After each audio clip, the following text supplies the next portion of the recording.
Komur sta enoprostorski Grand C4.so in kombijevski Space Tourer predraga, ima zdaj na voljo še tretji družinski avto, 4,75 metra dolg Berlingo XL.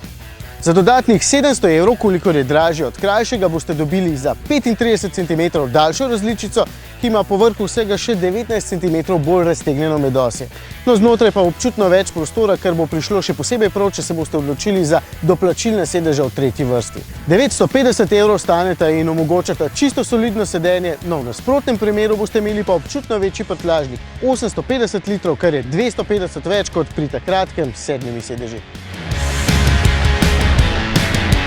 Za razliko od običajnega Berlinga, ki smo ga že imeli na testu, ima tale malce slabši paket opreme FIL. Nič mu ne manjka, razen ločeno odpiranje zadnje šipe, ker so vrata vseeno težka in velika, pa na vzvratno kamero ne pozabite, vam bo žena hvaležna. Močnejši od dveh 1,5 litrskih Blue HDI-jev je dober, razvije 96 kW moči oziroma 130 konjev, ker je po moči ravno prav, poraba pa je tudi čisto znosna, dobrih 7 litrov.